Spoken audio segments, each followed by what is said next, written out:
est-ce que Omzo Dollar nii duñ ko invité le 2 stade Alassane Djigo. Omzo daa mel nekkatul en activité. ziar suma gars yi da leen jàmm ci suñu chaîne YouTube Archikesa TV mbokkum bu fekkee abonné wu goon looy xaar abonne-toi parce que chaîne bi ci divertissement la ñuy wax ci actualité ak bépp sujet boo xamante ni dina intéressé réew mi balaa ñuy commencé aimer vidéo bi gis nga c'est très simple abonne-toi parce que man ak waa Team Kesa benn sujet du la raw waa Team Kesa ziarati naa leen ñëwati naa tamit ci beneen numéro Zoom sur mais tey ak ndaanaan ak kilifa bu mag koo xamante si nii daa njool ba ci rapport yi moo ci gën a njool waaw gars yi joo ko wax ziar naa la papa woon. ziare Mr Archie maa ngi lay bëggee. waa di la jox sa wàccuwaay. di ziar say téléspectateurs téléspectatrices. donc voilà quoi. bëgg nañ de. fii la ëppee. xam nga ñun maanaam bien avant ñu nekk ay créateurs de contenu daan nañ leen suivre donc ñun ay fans lañ woon bien avant lii nii yëpp di xew. parce que duñ fàtte bu ma nee 1 nga ni 2. bu ma nee 2 nga ni 3. foofu la ñuy am mais bëgg nañ de papa woon. bëgg nañ bu baax waaye. zoom sur nag podcast la boo xamante ni lépp lañ ciy waxtaanee. tey dañuy zoomer sur One Lyrical. One suñ première question mooy en tant que père de famille est-ce que rab gaa seen quoi xam nga gars yi dañ naan dafa xaw a tarak rab bi amul koppar ak ñoom seen mais en tant que père de famille je ne parle pas de One en tant que rappeur mais en tant que père de famille est-ce que tu vis de votre rap? C'est une question bu intéressante tu vois intéressante la ñuy wax. waaw so musique bi en fait c'est assez compliqué Sénégal. genre géographiquement quoi parce que boo xoolee Sénégal amul industrie tu vois un peu.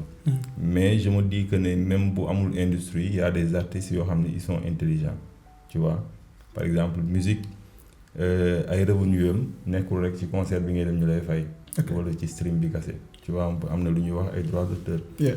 am na lu ñuy wax peut-être droit d'image mooy nan lañ koy waxeeti partenariat yi ngay job ak ay sponsors wala genre affaire donc loolu noonu yëpp c'est des rentrées quoi. et c'est large quoi tu vois. après je me dis que lu mu compliqué tamit on arrive à vivre avec les moyens du bord bi nga xam ne nii musique moo ñu koy jox tu vois un peu. parce que man sama principale source de revenu musique la. tu vois amuma peut-être beneen activité boo xam ne maa ngi koy def. parallèlement tu vois mais avec ça maa ngi dund. tu vois maa ngi def li ma war a def maa ngi jël sama njaboot. waaw donc ñi nga xamante ni dañ doon poser ay questions donc mën nañu wax que ni One hormis musique bi amul tam beneen activité boo xamante ni ci lay yëngu boo xamante ni peut-être mooy ni indi ay revenus à part musique. et pourtant ça va. genre en parlant d'activité genre am na ay activités yoo xam ne yaa ngi koy activer. mais c'est des trucs yoo xam ne peut-être doo ko bëgg a mettre en lumière. tu vois wala c'est pas le moment. tu vois donc da ngay liggéey tuuti en soum-soum. li ñuy wax rek affaire lépp pas à pas la quoi. lépp pas à pas te lu sotti am borom. te parfois gars yi duñ bëgg di wane lépp. Sénégal lañ nekk. One Lyrical ba tey gars yi ñooy wax xam nga tey damay indi waxu gars yi quoi.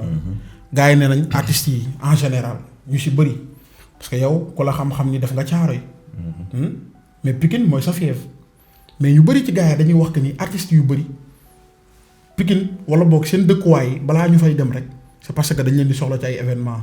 gis nañ que ni sa premier événement Pikine nga ko dëggoon mu nekkoon une réussite totale bu yàggul dara tamit yaa ngi waajaat beneen événement di ko defaat biir Pikine est-ce que yow da nga bokk ci ñi nga xamante ni da nga foog ni dañoo war a dellu ci seen ay fief rek bu ñu fa amee soxla wala même bu fekkee amoo fa soxla tamit yaa ngi leen di représenter. je pense pas parce que déjà pour man am na fi ngay jugee boo jugee ci benn zone wala ci benn dëkk. déjà l'aspect représentatif. bi ngay dégager par rapport ak fi nga jógee donc loolu day wane ne yow peut-être fàttewoo say origine en fait tu vois un peu. après y a des gens yoo xam ne ils se montrent par exemple bu ñu demee ci benn espace wala dinañ bëgg ñu def genre ñu filmer seen bopp wala ñu filmer leen pour wane ne ok ñun ñu ngi fii wala ñu ngi représenter tu vois un peu. peut-être man je suis un peu différent de catégorie de personnes boobu noonu. mën naa dem Pikine parce que fa laa juddoo fa laa yoroo fa laa màggee ginnaaw raay donc am na ñu ma fa xam am na ñu ma foofandool ñu ma fubandool wala ñu ma defandool leneen. donc loolu mën naa dem ci zone bi seeti leen. sans pour autant nit yi xam ne forcément nit ki ñëw na fi. nit ki ñëw na fi après comme ni ngay wax rek bon peut-être y a des mauvais jours. yoo xam ne nii peut-être mën nañ jugee ci benn zone. fàttalin carrément comprendre nga après dem nekk ci leneen. après peut-être doo blâmer kenn ku nekk sa état d'esprit. peut-être am na lu nekk sa mind lu bon doo xam quoi du ma layal kenn. non dëgg la dëgg la mais ce qui est important mooy boo jugee ci benn zone tu vois ba ñu yàgg la ndamoo tamit ñoom fu ñu dem. dañ lay ndamoo dañ naan kii suñu doom la. donc pour man c'est à toi de rendre l'appareil quoi so yeah. Mais pourquoi à chaque fois le choix de Pikine stade Alassane Djigo aussi pourquoi le choix. c'est pas mën nga tëgg stade Abdoulaye Wade. mën nga tëgg Léopold Sédar Senghor. am nga ay fans fépp mën nga tëgg fu ne. yaa ngi wax ak dafa bu dëgër fit nag. en fait gis nga da nga bëgg a jël Léopold. non genre gis nga am na ay initiative yoo xam ne yu bëri da nga ko doon bëgg a def. par exemple tey peut-être nit yi ngay liggéeyal sax dina ne non kii dafa kii ba mu ëpp quoi. tu vois noonu lañ canaliser. par exemple man déjà sama premier Alassane Djigo bi ma koy bëgg a def. c'était en 2021 laa ko bëggoon def. 2021 donc waa période boobu noonu. peut-être am na ñu doon wax teel na wala non est-ce que doo jël tel wala tel mais man dans ma tête sama ambition lan la woon nekk deuxième Nit Doff wala voire plus ci ay concert stade maanaam man su ma sañoon sama carrière ay concert stade rek laay def. ay stade yu mag def fii c'était ça le but. mais peut-être depuis 2021 am na ay événements yu xew. coronavirus par exemple période boobu amoon naa benn showcase moo waroon def Paris. 4 jours avant ci la gars yi tëj aéroport yeeg lépp dara dematul quoi. donc foofu la problème yi débuté. ma waroon def stade Alassane Djigo jàppoon naa période boobu. après tam en 2021 très bien. mënoo def dara après corona bi calmé wu 2023 affaire politique yi. tu vois mais malgré tout ça on a réussi à faire le stade. et voilà après 2023 tamit. question de politique Sénégal 2023 ba 2024. actualité bi c'était ça kenn tëggul donc musique bi c'était un peu en stand-by quoi. tu vois un peu.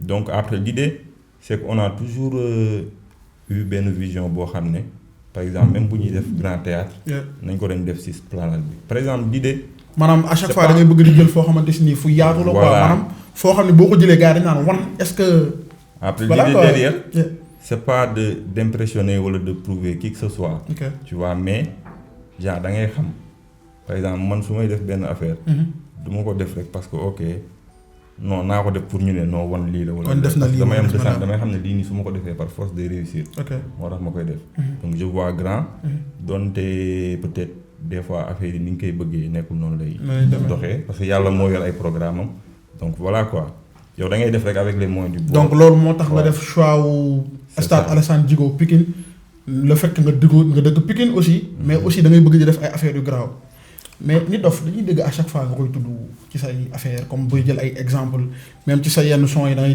dégg ñu naan bu dul Nit Doff nangam ak sangam pourquoi à chaque fois tur Nit Doff di ñëw ci say son.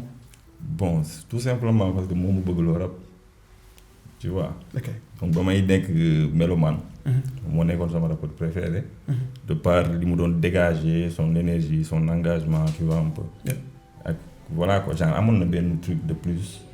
donte jamono boobu noonu peut-être am na ay rappeurs yi fi nekkoon mais j'aimais bien moom li mu doon proposé voilà et voilà moo ma bëgguloo musique ah. et hormis le fait que mu nekk koo xamante ni yàgg nga ko fil est-ce que am ngeen ay relations particulières. bu baax déjà affaire yi fil la maanaam déjà sama compétition bu mag bi ma njëkk a jël. moo ma jox kenn du fàtte waaw moo ma jox remise moo def remise de trophée bi tu vois. peut-être période boobu sax mënoon na bañ a xam. peut-être ndax wan doon na fii li may def wala genre affaire yooyu noonu donc mis à part ça potentiel bi ma koy job am na son yu bëri yoo xam ne studio am laa ko jobee gën soo ñëw waaw mu ubbil ma amul minuit amul une heure amul anytime heure moo neex laa fay dugg te loolu yàgg na tu vois après su ma fay jógee di dem day yëkkati xéewalam jox ma ne ma xam paasal ci lii wala defal lii tu vois bu leen fàtte boobu wan underground la woon maanaam affaire yi ñëwagul woon underground la woon boobu en tout cas je tenais juste à def benn témoignage ci moom. mis à part peut-être fougue wala énergie bi muy dégager c'est juste une personne de vrai quoi. tu vois un peu. après tamit on peut être d'accord ou pas si lépp lu muy def. mais ça reste une personne boo xam ne nii dafa gëm ses idées. et que à chaque fois daf koy défendre quoi. tu vois un peu et pour man loolu noonu rek c'est à saluer. shout out Big G kooku ñoo bokk Louga. amul leneen. selon toi entre potentiel. Sele ba yoon dem naa sans pour compter miel les 3 albums que tu as eu à sortir non miel fi mu toll. l'aime bien. su ma ko waxee tam xam nga melomaan yi gars yi dañu naan rab beeg rambax beeg ñoom seen. en tout cas wan mi ngi koy def mi ngi ciy génn mi ngi def ay millions de vues. donc voilà quoi ku nekk ak sa choix quoi. affaire yi question de goût et de choix la. jugul ñëpp nag. pourquoi nga ni jigul ñëpp. rambax bon je parle pas de rambax parce que man peut-être bu gars yi di wax bon c'est une question. c'est relatif quoi waaw c'est man. ay réew la def en fait. ok genre débat boobu noonu. mais je me dis que man je me considère comme un rappeur qui fait tout par exemple tey am naa capacité ak possibilité wu def façon son bu ma neex si façon beat bu ma neex. te de base rappeur là tu vois un peu. après y a des gens yoo xam ne peut-être jéem nañ changer direction wala essayer yenn affaire. après public bi duñ leen comprendre. tu vois après ñoom dañuy def nii. man dama dëgër bopp. comprendre. on a vu ça même sur Les Les daanaka son bi def na 1 300 000 de vues te pourtant c'est un rappeur qui rappait mais qui chantait en même temps quoi. pourquoi loolu gis nga dem naa volume 1 ba ma koy génnee genre Fada da doon ñëw studio parce que dañu waroon def son quoi. Fada Freddy waaw moo koy nuyu tam de passage xam nga. mu doon quelqu'un boo xam ne il m'a beaucoup appris. tu vois par rapport ak session yu ndaw yi ñu doon def. et ba may def dem naa déjà tur bi newul woon loolu. à la base tur bi nekkul woon dem rap la woon carrément mixé à autre chose tu vois. ok après moom nag bu mu ñëwee déglu yenn son yi mu ne ma non franchement genre da nga ma kii quoi genre da nga ma bett quoi. tu vois un peu parce que am nga possibilité def beneen genre musique boo xam ne nii ça peut toucher plus de monde. plus de monde ok. ma gis ne projet bi ma doon def il a aimé peut-être 5 ou 6 sons. te peut-être yooyu noonu yëpp si genre direction mu ne ma. est-ce que doo essayer genre direction bi après nga xool. donc c'est là où est née l'idée de def dem naa defaat 2 aussi projet bu différent. ok après ça a été mal compris peut-être mal compris si minorité bi. si minorité waaw d'après parce que ni muy nekk dem naa yëpp gars yi di non rap la non afro la non leneen la ça a fait des millions de streams. tu vois un peu. et première dem naa bi c'était un peu compliqué parce que imaginez un artiste rappeur on voit Sidi Diop Wally Seck. donc c'était un peu compliqué en fait. ouais c'est ça parce que. en fait man l'idée bi ma am. ci musique boo xoolee peut-être ci rappeurs yi man maa nekk rappeur bi ëpp lu muy def ay collaboration tu vois. ça tout le monde en parle. que ce soit mu doon da ngay rap wala da ngay reggae wala loo mënti def en tout cas yow li ngay def. man naa ko fil. son bi ñuy def ma fil ko après let's go amoo problème boobu noonu quoi. tu vois léegi dem naa 2 bi ci lañ gis ni rap bi ci la ci saf quoi. je disais parce que dem naa 1 bi ça a été critiqué par le grand public du hip-hop il faut le dire. tu vois ouais, il faut après le dire. man je me dis que ne su fekkoon nit bu faible la mënoon naa bàyyeeku xam nga. peut-être kii mais dama ñëw wan leen ne peut-être li ngeen di critiquer. ay question de beat la mais beat boobu noonu ngeen di wax moom laa def yaakaar. c'est un beat rap. mais pourtant dama ci vibe. ça ñu bëri dafa leen neex quoi. tu vois il se dit non genre mais pourtant beat la rek. beat yi ngay woowee rambax peut-être aspect. tëggin bi daal tëgg bi si nekk wala marimba bi. wala bongo bi boo ko dindee. ça reste caisse. waaw caisse moo ciy des de ak ay percus ak ay grosses caisses. tu vois un peu donc c'est des instruments rap yoo xam ne gars yi dañ koy mixer après peut-être mën na la jox leneen quoi. tu vois un peu et man su ma dis que gars yi dañu war a génn si genre débat boobu noonu. parce que affaire rap ma la quoi bu ñu bëggee jaay musique sénégalais il faut ñu am benn affaire boo xam ne ok. ki nekk de l'autre côté bu ko dégloo dina oh lii mosuma ko déglu. ci genre musique donc loolu mooy identité. comprendre nga. et que voilà pour man je sais pas genre débat yi gars yi nekk fii la yem ñun amuñu rappeur. wala benn artiste sénégalais par exemple bu weesoo Youssou Ndour. boo xamante ni génn na carrément gars yi dinañ la wax ci top mondial yi wala peut-être sax ci rap. yaa ngi koy wax ci volume 2 bi sax voilà fàtte fan mais yaa ngi koy wax ci volume 2 bi fii la yem quoi. comprendre te pour man. affaire yi y a tellement de choses à exploiter saa yi man damay dem def ay sessions. ak ñoo xam ne duñu ay sénégalais. te dañuy comprendre sa musique quoi. dañuy dof. waaye ñaari loxo lañ lay nuyoo. nga indi ko fii sénégalais yi naan moom ñuy def nii. waaw yéen rapidité d'exécution bi ngeen am ci liggéey. ok soit boo leen def son wala top line. ak seen façon de rythmique c'est différent à nous quoi. comprendre nga. et pour man da nga naan non ñun am nañ place bu ngand ci milieu monde. mondial bi quoi ok ok après il suffit juste de voilà. kenn ku nekk def lu ngay def. da ku nekk def li nga sentir daal comprendre nga. voilà c'est ça après c'est au public de juger quoi. selon toi personnellement El Diaz li muy def rap la wala du rap. El Jazz rappeur la El Jazz xam nga kaay ma wax benn affaire.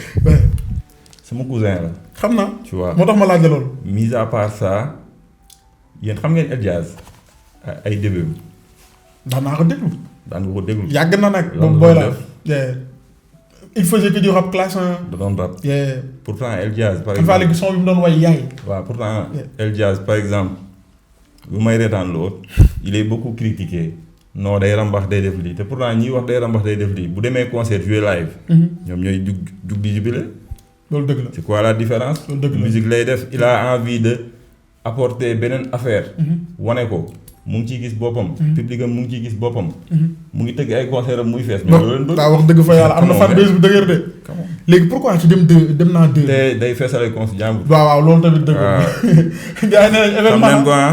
Jazz day feesal ay concert bu El Jazz duggul léegi mais léegi dem naa deux pourquoi ñu sentir ci new génération bi comme ay Gën Mor sentir nañ ci tamit ay Wizkid sentir nañu génération bi de futur bi quoi ñu ci bëri da nga def ak ñoom futur yi ñu ci dem naa deux bi c'est pour maanaam dindi polémique dem naa un bi le fait que mu amoon ay artistes yoo xamante ne ay mbalax man lañ pour xaw koo fàtte ci côté rap bi wala da nga ko def parce que loolu nga bëggoon def. tu sais man mën naa la defal ay album yoo xam ne kenn du si bokk du am benn featuring man lay neex parce que am naa productivité bi. tu vois mais j'aime bien partager noonu la ma yàlla bindee. comprendre nga. que si musique bi wala mu nekk en dehors de musique peut-être ñi xam-xam nañ quoi. et pour man musique échange la en fait. comprendre nga. li ngay ñëw di def benn collaboration ak artiste même bu fekkee benn affaire bu ndaw la. peut-être am na loo siy jàng. dëgg la comprendre nga. so je sais pas. mais bon histoire c'est des artistes. jox loxo la wala fil naa leen mais bien sûr parce que tey man peut-être nit ku nekk. ba ngay commencer am na ku la jox loxo tu vois. c'est vrai man sama premier projet. gars yu bëri dañ may yombalal collaboration yi ay Nix. mais est-ce que du la fekk nga njëkk a gagné flow boobu. non balaa boobu par exemple tey balaa may gagné flow. def naa son ak Books. seen kumpa.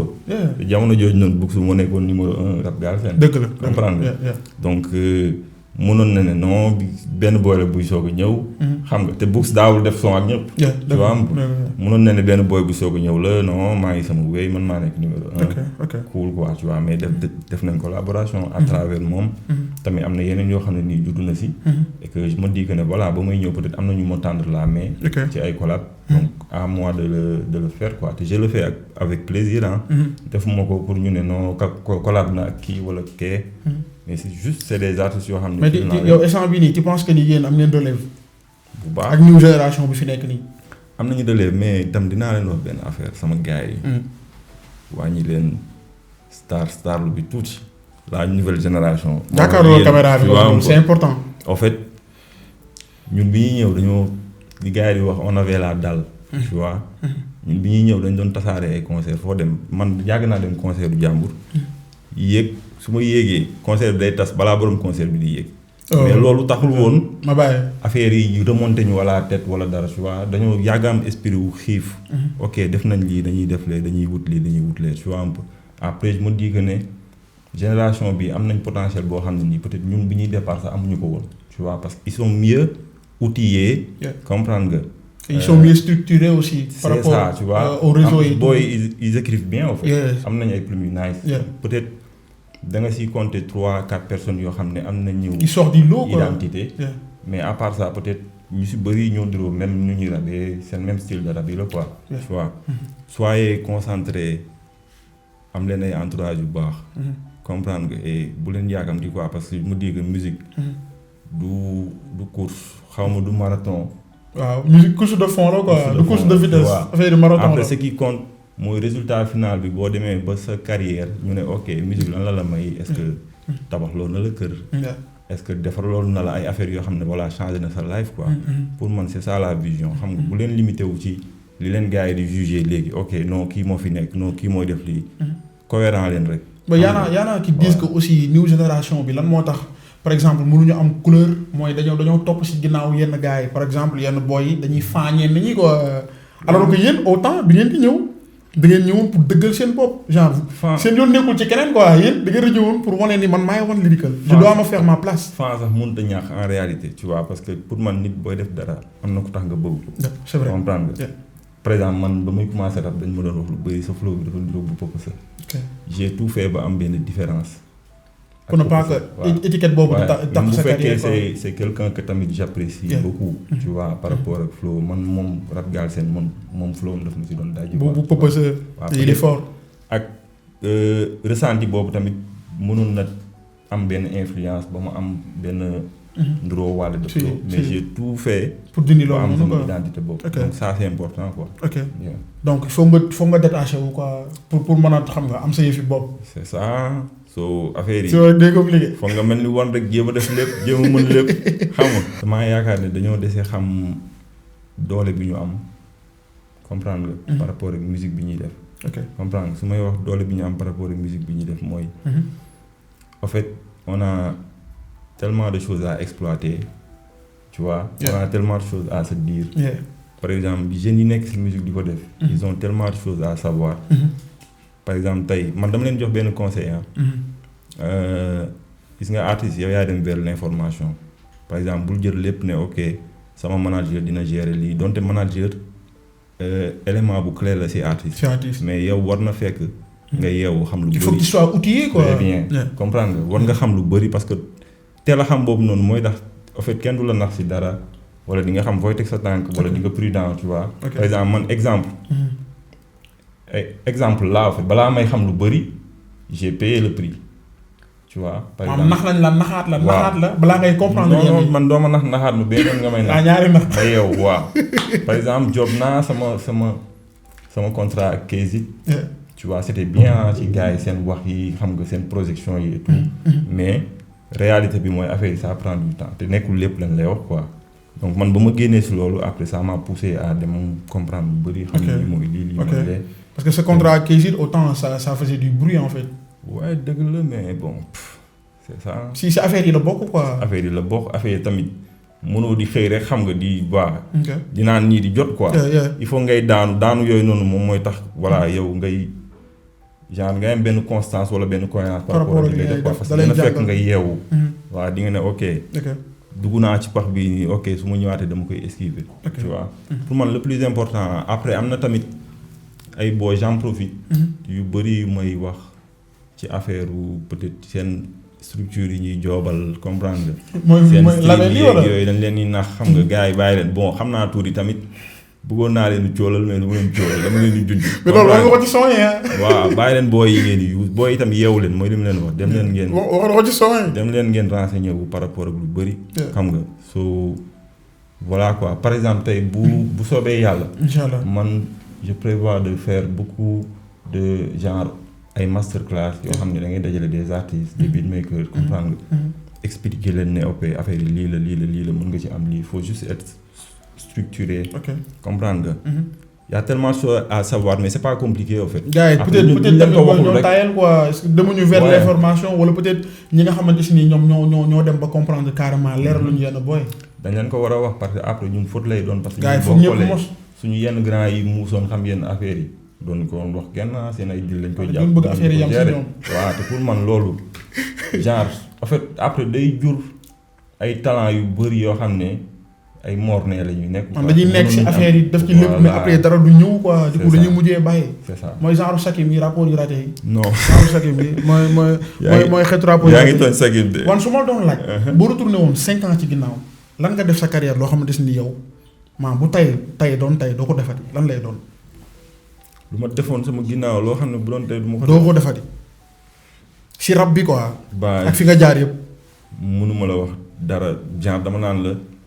peut-être bu démb doon tey sama xel li mu ma jox ba ma yegg si fii moom laay def mais peut-être plus intelligemment tu vois un peu parce que en fait démb sa erreur yi ngay def démb ñoom ñoo lay defar tey en fait gis nga nit il faut muy conscience loolu comprendre nga des fois am na ñoo xam ne ils vivent ci passé da leen di sonal comprendre nga da lay jox ay rancœur wala ngay mer di gis di sa xol dagg wala affaire loolu amul sens quoi li ci ginnaaw bàyyi ko ci ginnaaw concentré wu ci content mais tamit parfois li ci ginnaaw mën na impacter li ci kanam moo tax man la loolu bu fekkoon am na loo xamante ni doo ko defaat tey jii nii lan lay doon xam nga tey xamoo li ngay def suba ak li ngay doon suba ça aussi c'est donc vrai da ngay xëy di dund di gis ay expérience des fois xam nga xëy frustré wala kenn tooñ la ci mbedd bi nga mer xeex ak moom dem ba toog sa gaale naan lan moo tax ma xeex lan moo tax ma def lii. ay temps xeex la woon quoi lu ñu la wax tëf nga bind son. dama la jox benn exemple rek parce que da nga waroon jaar ci épreuve boobu noonu. pour mën a comprendre pour mën a doon li nga doon tey quoi. donc su ma di que ne. voilà. samay erreur dem moo ma def tey et c'est parfaitement normal. donc amul leen looy regretter ci sa carrière. waaw wax dëgg yàlla déedéet. dara waaye juste des choix comme ni ma lay wax yoo xam ne da nga ko waroon def. genre boo intelligemment ko def intelligemment mais amoo loo si réccu quoi.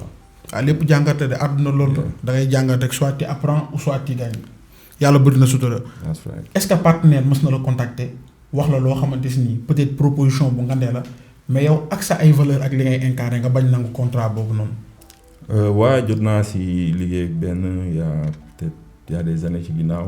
xam nga ça paye bien mais bon. pourquoi nga bàyyi loolu. vrai que ça paye bien. bah je sais pas des fois xam nga da ngay en fait man je suis quelqu'un boo xam ne dama xaw a am benn proximité ak samay fans tu vois un peu.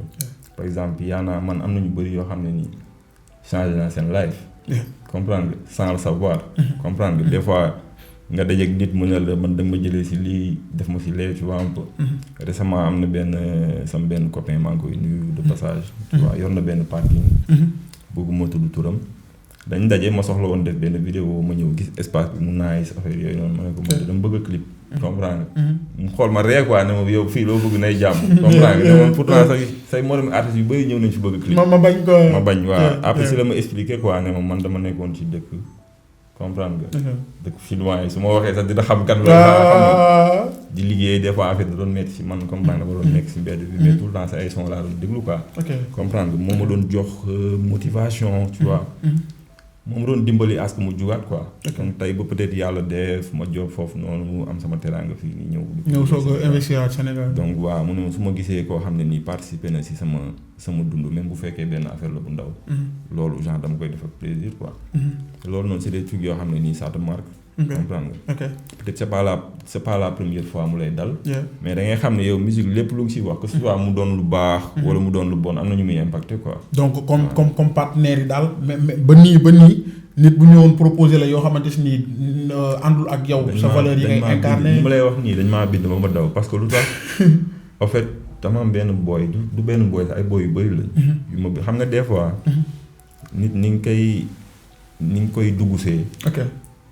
day changer attitude bi muy am envers yow. dëgg comprendre yaa man dama am ay fans yoo xam ne c'est des gens hyper intelligents. comprendre am ñoo xam dañuy ñëw bind le message bu gudd wax ne non lii xam nga ñun dañuy xam nga dafa am fu ñu la teg. tu vois un peu yenn yi dañuy bañ nga dugg si quoi day mel ni day participer à ce que après tam man tamit en étant benn nit boo xam ne si banlieue bi laa dëkk fa laa juddoo. fa laa yaroo xam nga. gis naa dund naa ay affaire yu bëri gis naa ay affaire yu bëri yoo xam ne ay nit ñoo ko doon dund. donc je me dis que ne lii nii boo koy def. yow da ngay participer un peu à seen destruction. parce que xam nga ne foofu peut-être tout n'est pas rose quoi. donc pour yenn artistes yi jël yenn club yi wala boog yenn marché yi. non man du ma juger kenn parce que sama yoon newul ci kenn. kenn ku nekk defal lu la neex doo mën a lekk ko mais peut-être question de choix la quoi ak sa diggante yow sa bopp ak yàlla quoi. voilà question de choix la. xam nga ak question de xam tamit sa positionnement lan la quoi. parce que tamit man je me dis bu fekkee da nga nekk nit boo xamante ni genre nit yi dañ lay suivre mu bëri surtout tamit ay jeunes yoo xamante ni dañ lay déglu mu leer la ni boo defee benn affaire ñoom dinañ ko topp si ginnaaw war nga xam bu baax yan affaire ngay dugg daal. dëgg la de mais man moom li ma lay wax rek damaa maandu dama xam nga sama yoon newul ci kenn. d'accord lu waaye di defal lu la neex mais peut-être. bokkul ci bokkatul ci samay valeurs. d'accord à un moment genre dans la vie mën nga inconscient ci par rapport di def yenn affaire. boo demee ba am benn maturité bi. yow da ngay préférer nëbb sa life. comprendre nga nii. na gars yi ne non kii dof la kii amul dara. comprendre nga mais nangul loolu yow par exemple bul. jarul ñuy xam quoi gars yi jugement bi ñuy am ci yow bu mu tax ngay def loo xam ne nii da nga koy def pour impressionner nit yi. wala genre affaire yooyu noonu yow yaa ngi impressionner nit yi mais ndax yow yaa ngi béggal sa bopp. c'est important c'est important. waaw Wan suñu émission bi neex na de. waa Tim Kessa dafa am nag lu garaaw loo xamante ni Wan mi ngi koy waajal. kañ le 2 mai incha allah. 2 mai stade Alassane Djigo. stade Alassane Djigo fi mu toll nii ticket yi disponible na. ticket yi disponible prévente ñaata la. am na ay ticket 2000 prévente am na 5000 am na VIP 20000 donc instant bi ticket yi disponible na en digital. mën ngeen a scanner ci affiche bi. donc je pense que d'ici 2 jours ticket physique itam dina disponible parce que c'est moom la ñu gars yi gën a laaj. moom la gars yi di gën a laaj jamono mais gars yi les temps ont changé dem leen ngeen scanner affaire moom. ngeen scanner dem jënd foofu noonu directement. mais waatum que ça. depuis podcast bi mu commencé yéen a ngi gis mbir mi nii gis ngeen point d'interrogation bi fii am na benn mbir mu fi nekk de. ok 5 artistes ñoo fi nekk. ñoo xamante ni peut-être di nga leen xam sax pas peut-être léegi ci 5 artistes yi nii damay génne photo yi nii mais dama la koy nëbb nag comme ni mu nekkee nii yow doo xam lu nekk ci biir waatum que ça. fi mu toll nii kenn xamul lan moo nekk ci biir fii nii ci 5 artistes yi. da nga ciy génne kenn ki nga ci tombeel ma laaj la est-ce que di nga ko invité le 2 mai stade Alassane Djigo incha allah man dinaa fa nekk ak gars yi yëpp bu fekkee tamit doo ko invité nga expliquer ñu honnêtement lan moo tax doo ko invité. yaa ngi en direct ak waatim que ça woon ñu ubbi. bismillah gis ngeen point d'interrogation bi ay zoom sur mooy am lu ne man xaaral ma def nii tool nii yoon doo comprendre doo gis dara. te ajjuma la xanaa xamoo borom bopp laa. non mais yow su mu toll nii. manque rek yow jëlal rek. bismillah. jëlal kenn. yëkkatil. ma xëccal la. waaw non xëccal sa bopp. rek non xëccal sa bopp. waral gaa yi ki nga jël. waral gaa yi ki nga jël. comme $. Bass daf ma seet ci ak Range Rover bi. comme $, unfollow mode. donc don't give a fuck. yaa ko waxoon ci son bi. tey suñu borom def bi nga génnee photo Omzo Dollar moo génn. est-ce que Omzo Dollar nii duñ ko invité le 2 stade Alassane Djigo. Omzo daa mel nekkatul en activité. mais bu lem Omzo Dollar. non maa ngi jégalu baal leen ma. non dafa mel ni nekkatul en activité wala.